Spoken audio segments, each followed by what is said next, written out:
تو بھائیو شفا دینے والا کون ہے؟ اللہ.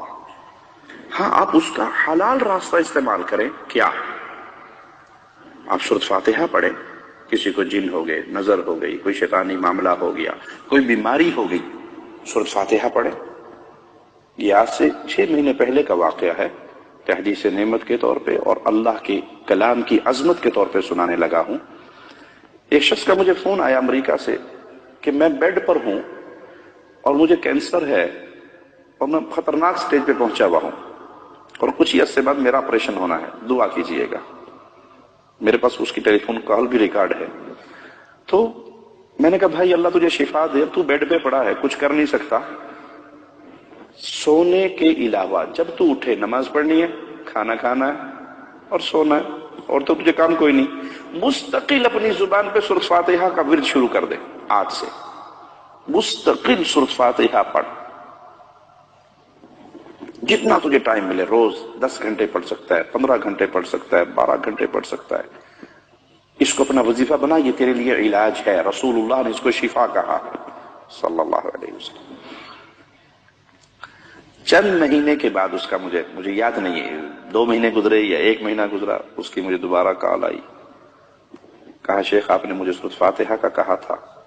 واللہ میں نے اس دن سے اپنی 24 گھنٹے کی روٹین سورۃ فاتحہ بنائی. جب میں بیدار ہوتا میری زبان پہ فاتحہ ہوتی. جب میرا آپریشن کا وقت آیا اور اس سے پہلے ٹیسٹ وغیرہ کرنے تھے وہ کیے، میرا مرض بالکل ختم ہو چکا تھا. اس کو اللہ کے نبی نے شفا کہا ہے. آپ تعویذ گھنٹے کے پیچھے کیوں دوڑتے ہیں؟ آپ کے پاس جواہر ہیں، ہیرے ہیں. فاتحہ کو پڑھیں. اللہ نے مجھے بیٹی دی خدیجہ، اور اس کے دل میں 2 سوراخ تھے. یمامہ ہاسپٹل ریاض میں وہ پیدا ہوئی.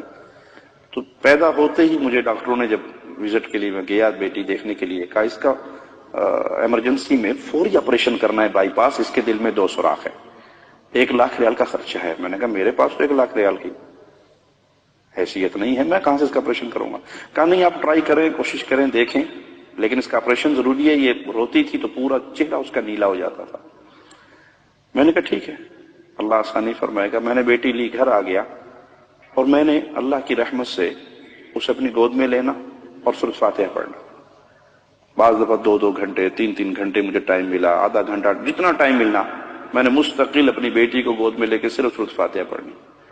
مجھے یاد نہیں کہ وہ 20-21 دن کے بعد دوبارہ یا مہینے کے بعد دوبارہ ہاسپٹل لے کر گیا تو فائل اسی بچی کی تھی، ڈاکٹر چینج تھے.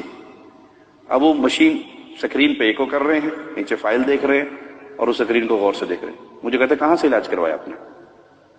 میں نے کہا کہیں سے نہیں بھی کروایا. کہا تو اس کے 2 سوراخ بند ہو چکے ہیں، بالکل ٹھیک ہوگی، نارمل ہوگی ماشاءاللہ. میں نے کہا کچھ نہیں کروایا، صرف سورۃ فاتحہ پڑھ کے دم کیا.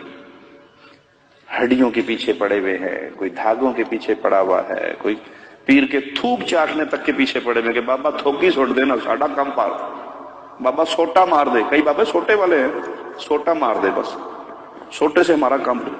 اس حد تک ہمارا عقیدہ کمزور ہو گیا. ابن مسعود نے اپنی بیوی کے گلے میں اس دھاگے کو برداشت نہیں کیا، توڑ کر اعلان کیا ابن مسعود کا گھرانہ شرک سے پاک ہے. دھاگا باندھنے کو شرک قرار دیا. تو بھائی اگر کوئی تکلیف ہو، جس گھر میں سورۃ فاتحہ بقرہ پڑھی جائے شیطان بھاگ جاتا ہے. مستقل پڑھے، روزانہ پڑھے. تو جواب کیا ملے گا؟ مولوی صاحب 2.25 پارے پڑھے کون؟ اصل مسئلہ یہ ہے ہم لگ گئے ہیں رشوت پہ کہ کسی مولوی کو پیسے دو اور ریڈی میڈ تیار شدہ پھوکے پھاکے مارے مرائے ٹرینڈ چیز ہمیں تیار ریڈی میڈ مل جائے اور جا کے استعمال کر لیں. ہم خود کیوں محنت کریں؟ بھائی خود پڑھو، صبح شام کے اذکار پڑھو، سورۃ فاتحہ پڑھو، آیت الکرسی پڑھو، فلق اور ناس پڑھو. یہ قرآن حکیم شفا ہے، جہاں سے پڑھو آپ کو اللہ شفا نصیب فرمائے گا. ہاں یقین ہو کہ یہ میرے رب کا کلام ہے اور یہ شفا ہے. اللہ سے دعا ہے اللہ ہمارے حال پہ رحمت فرمائے.